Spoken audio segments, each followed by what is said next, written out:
تو یہ میں تو کہتا ہوں کہ ایک اچھی بات ہے کہ نگران وزیر اعظم نے اس معاملے کا نوٹس لیا ہے، کیونکہ لوگوں کے اندر ایک بہت ہیو اینڈ کرائے ہے، لوگ کرائے نہیں دے پا رہے ہیں، گھر کا کرایہ دے گا، بچے کی فیس دے گا، دوائیاں لے کے آئے گا، کھانا لے کے آئے گا، یا صرف بجلی کا بل دے گا. تو یہ ساری چیزیں جو ہیں یہ دیکھنے والی ہیں.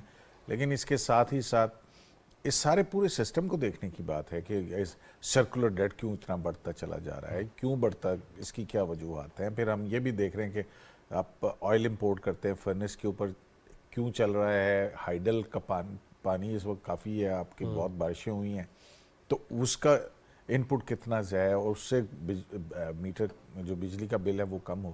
تو ایک پوری وہ دیکھنا پڑے گا نا. مطلب یہ نہیں ہے کہ آپ اگر ہائیڈل بجلی آپ کے پاس اویلیبل ہے تو آپ فرنس کے اوپر کیوں تیل جلائیں اور جس سے آپ مہنگی بجلی کیوں پیدا کریں. تو یہ دیکھنے والی چیز ہے. تو میرا خیال ہے کہ یہ ایک اچھا اقدام ہے کہ انہوں نے اس بات کو نوٹ کیا. شہزادہ ذوالفقار صاحب، ابھی جس طرح عبدالقیوم صدیقی صاحب یہ فرما رہے تھے کہ کیوں کر بڑھتا جا رہا ہے یہ معاملہ، شدت اختیار کر رہا ہے، بجلی چوری یہ بھی بہت بڑا ایک مسئلہ ہے پاکستان میں. وہ پنجاب ہو، وہ بلوچستان ہو، سندھ ہو، کے پی کے ہو، جہاں پہ بھی ہو، وہاں تو بعض لوگ تو جا ہی نہیں سکتے، میٹر ہی کوئی نہیں ہے، سیدھے ہی کنڈے لگے نے. یہ ساری صورتحال میں کیا کر سکتے ہیں ہم؟ کیونکہ عام بندہ، میرا آپ کا کیا قصور ہے کہ ہم بل دیتے جائیں اور چوریاں کرنے والے عیاشی کرتے رہیں؟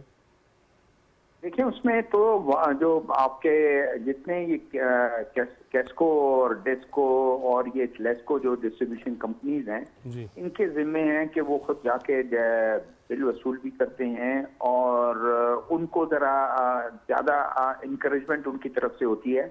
عام آدمی اگر ہے تو وہ بیچارہ تو کبھی بھی چوری کرنے کا سوچ بھی نہیں سکتا. اس کو پتا ہے کہ اگر کچھ ہو گیا اس کے بعد میٹر اتار کے لے جائیں گے، تار کاٹ کے لے جائیں گے، اس کے بعد ہم اندھیروں میں رہیں گے، پھر اس کے بعد چکر لگاتے رہیں، ان کو ان پیسے بھرتے رہیں اور ان کی منت کرتے رہیں، پھر کدھر جا کے آپ کی بجلی بحال ہوگی. انکریجمنٹ ان کی طرف سے ہوتی ہے. ان کو بھی ذرا اسٹریم لائن کرنا چاہیے وابڈا کے جو اوور آل سسٹم کو، کہ ان کے لوگ جو ہیں، ان کے ریونیو آفیسز، ان کے وہ تمام وہ مل کر چیزوں کو بہتر کریں. اور یہ بات آپ کی بالکل ٹھیک ہے، سٹارٹ اوپر سے ہونا چاہیے. بڑے بڑے کنزیومر جو ہیں، جن کا بل جو ہے وہ کروڑوں میں مہینوں کا آتا ہے، لاکھوں میں آتا ہے، اور ایون ریزیڈینشل یا آپ کے بزنس اور کمرشل جو ہے، ان کو ادھر سے سٹارٹ کرنا چاہیے. پھر کسی غریب آدمی کے پاس آپ جائیں کہ یار بل آپ جو ہیں وہ ادا نہیں کر رہے ہیں، ان میں سے کتنے پرسنٹ ہوں گے؟ 10, 20, 15%، 30%. باقی تو 70%، 60%، 80%، 75% تو لوگ دے رہے ہیں.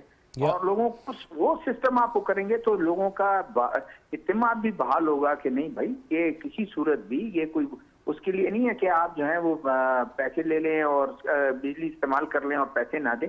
یہ بالکل ایک زیادتی بھی ہوگی. اس لیے کہ جب تک پوری دنیا میں آپ سسٹم دیکھ لیں، کوئی چیز آپ کو مفت پرووائڈ نہیں کی جاتی، اور آپ کو جو چیزیں آپ کو ملتی ہیں وہ اس کا آپ اس کو پے کرتے ہیں. Yes exactly. اسی طرح ٹیکسز ہیں. ٹیکسز اگر آپ دیں گے اس ملک تو یہ ملک چلے گا. برطانیہ میں شاید چوری اتنی جو ہے نا وہ خطرناک وہ نہیں ہے، اس کو نہیں سمجھتے ہیں چوری کو. ٹیکس نہ دینا، ٹیکس نہ دینا کہتے ہیں آپ اس ملک کے بنیادوں کو ہلا رہے ہیں، آپ اس ملک کے دشمن ہیں، آپ اینٹی اسٹیٹ ہیں. تو وہ بہت بڑا جرم ہے. تو اگر ٹیکسز ہوں اور ظاہر ہے بجلی ہم استعمال کرتے ہیں، گیس استعمال کرتے ہیں، ٹیلی فون استعمال کرتے ہیں، اس کے جو ہے وہ بل اگر ہم بر وقت ادا بھی کریں، پراپرلی ادا کریں، اور اس میں چوری چکاری نہ ہو، تو یہ ملک بھی بنے گا. اور شاید اتنے ٹیکسز ہمیں نظر بھی نہ آئے وابڈا کے اس بلوں میں یا گیس کے بلوں میں، اتنے ٹیکسز نظر بھی نہیں آئیں گے. ایک دفعہ بہتر ہو جائیں اسٹیٹ کے معاملات اور معاملات ذرا بہتر ہو جائیں، یہ چیزیں کم ہونا شروع ہو جائیں گی، اور آپ کو صرف جو ہے شاید بجلی بھی سستی آپ کو دینا، پیٹرول آپ کو جو ہے نا اس پہ اتنے ٹیکسز نہیں ہوں گے. جی صحیح. عبدالقیوم صدیقی صاحب، حالات حاضرہ پہ بھی آ جائے. یہ دیر از نو ڈاؤٹ کہ بڑا اہم ایشو ہے جس پہ ہم گفتگو کر رہے ہیں. ہر شہر میں، ہر گاؤں میں یہی اسی کا تذکرہ ہے. اور لیکن ساتھ ساتھ تذکرے، لفٹ پھنس گئی ہائی کورٹ کی، وہ بھی چل رہا ہے، وہ کل بریکنگ نیوز چلتی رہی. لیکن وہ معاملات بھی اب عدالت میں آئیں گے. پیپلز پارٹی کے لیے 90 دنوں میں ہونے چاہیے. یہ سیاسی طور پہ کیسے دیکھ رہے ہیں؟ دیکھیں جواد فیض صاحب، آئین اور قانون کیا کہتا ہے پہلے تو یہ دیکھ لیتے ہیں، پھر اس کے بعد اس کے اوپر پولیٹکس ہوگی.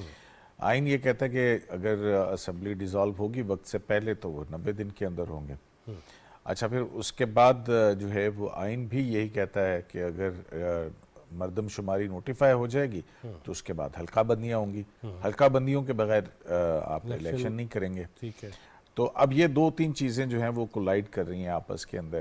تو پھر اس کے بعد لامحالہ جب کوئی فیصلہ سیاسی اب الیکشن کمیشن کر تو رہا ہے، بیٹھ کے سیاسی جماعتوں سے بھی میٹنگ ہو رہی ہیں.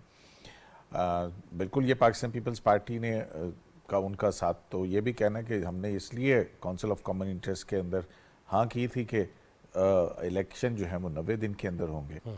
تو لیکن اس کے علاوہ بھی انڈر کرنٹ بہت ساری چیزیں ہیں جو چل رہی ہیں. تو مطلب یہ ساری صورتحال کو دیکھتے ہوئے اور پھر دوسری طرف دیکھیں کہ نگران سیٹ اپ جو ہے وہ اس کی اپنی ایک آئینی مدت مقرر ہے. اب اس میں جو ہے یہ ساری چیز دیکھ کے، اور آپ کا آئین کہتا ہے کہ الیکٹڈ جو نمائندے ہیں ان کے ذریعے ہی آپ ریاست کی جو ایگزیکٹو کی جو پار ہے وہ چوزن ریپریزنٹیٹو کے ذریعے ایکسرسائز ہوگی. تو یہ ساری چیزوں کو دیکھ کے پھر لامحالہ انتخابات تو ہونا ہے. اب اس میں ہمارے پاس جو ہے وہ دیکھ کے یہ اگر آپس میں نہ بیٹھیں، الیکشن کمیشن کو صدر نے خط لکھا، صدر نے ان کو ملنے سے انکار کر دیا. تو یہ جو میرا خیال ہے کہ الیکشن کمیشن کو صدر کا جو بھی حل کا یہ کردار ہے اس میں الیکشن کمیشن کو بہرحال ریاست کے سربراہ سے ملنا چاہیے تھا، جو بھی ان کا پوائنٹ آف ہوتا وہ کرتے. اب وہ اگر اپنے طور کے اوپر خط کے بعد ایک ڈیٹ اپوائنٹ کر دیں گے، جیسے کہ پہلے 14 مئی کے انتخابات والے پنجاب کے اندر کرنے والا جو ایک قضیہ کھڑا ہوا تھا، تو یہ ساری ہاچ پاچ صورتحال جو ہے وہ الٹیمیٹلی پھر جائے گی کہاں پہ؟ سپریم کورٹ آف پاکستان کے اندر عدالتوں میں جائے گی، اور پھر وہیں پہ جا کے کوئی فیصلہ ہوگا. ویسے فیصلے کیا ہوں گے؟ فیصلے آپ دیکھیں اس میں تو ظاہر ہے پوری کانسٹیٹیوشنل سکیم کو دیکھ کے کرنا پڑے گا نا. وہاں پہ جہاں اگر ایک چیز جو آئینی مدت کے اندر مکمل نہ ہو تو اس کو آئینی تحفظ دینے کے لیے آئین کا آرٹیکل 254 بھی وہاں پہ موجود ہے کہ اگر 90 دن میں نہیں ہو سکتے چلیں تھوڑی سی ایک بیریسٹ منیمم ڈیویشن کر لی جائے، جیسا کہ سپریم کورٹ نے کہا. صحیح. تو اس میں پھر جو ہے وہ آپ فیبری مارچ کے اندر میں خیال الیکشن ہو جائے گا. ہو جائے گا. ناظرین یہاں پہ مجھے ایک چھوٹا سا بریک کے بعد واپس آتے ہیں. اسٹے ود اس.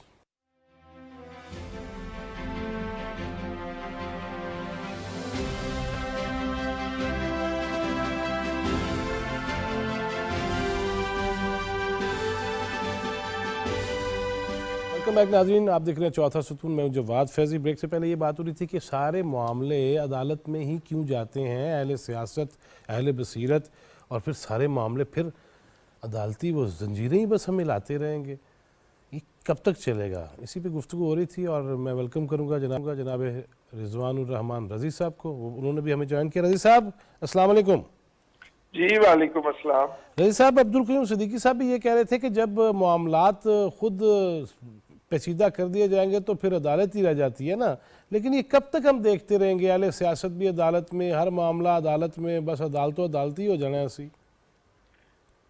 دیکھیے، ایک تو ہم جو ویسے عبدالقیوم صدیقی صاحب کے بیٹھے ہوئے عدالتی یا آئینی معاملے کے اوپر کوئی گفتگو کرنا مناسب تو نہیں لگتا، اس کے سامنے سورج کو چراغ دکھانے کے مترادف ہے. لیکن ہم بہت زیادہ اوور لیجسلیٹو نیشن ہیں. ہمارے ہاں ایک ایک کام کے لیے 8 قوانین موجود ہیں، اور وقت ضرورت ان 8 میں سے کوئی بھی ایک استعمال کر لیا جاتا ہے. پہلی بات تو یہ ہے. دوسری بات یہ ہے کہ سیاستدان جب اپنے معاملات طے نہیں کرتے تو پھر ہی عدلیہ کی طرف یہ معاملہ عدالتوں کی طرف جاتا ہے. ہمارے سیاستدانوں کو 75 سالوں کے اندر میچور ہو جانا چاہیے کہ وہ اپنے معاملات خود بیٹھ کے طے کر لیں. یہ نہ کہا جائے کہ میں مر جاؤں گا لیکن ان سے مذاکرات نہیں کروں گا، یہ سارے چور اور ڈاکو ہیں اور لٹیرے ہیں اور میں ان کے ساتھ نہیں بیٹھوں گا. ٹھیک ہے، میں جو ہوں وہ حقیقی چور اور ڈاکوؤں کے ساتھ جا کے جیل میں بند ہو جاؤں گا، لیکن یہ جو میرے بنائے ہوئے چور اور ڈاکو ہیں ان کے ساتھ نہیں بیٹھوں گا. ہمارے سیاستدانوں کو بھی تھوڑی سی میچورٹی کرنی چاہیے، اور میرا خیال ہے 70 سال کی عمر میں میچورٹی آ جانی چاہیے. اب آ جانی چاہیے. شہزادہ ذوالفقار صاحب، یہی بات میں آپ کی طرف بھی لے کے آتا ہوں کہ پیپلز پارٹی نے خود دستخط کیا، اب وہ 90 دنوں کی بات کر رہے ہیں. یہ کیا ہے؟ حکومت میں ہوتے ہوئے تو وہ رضامند تھے، اب اچانک کیا ہوا؟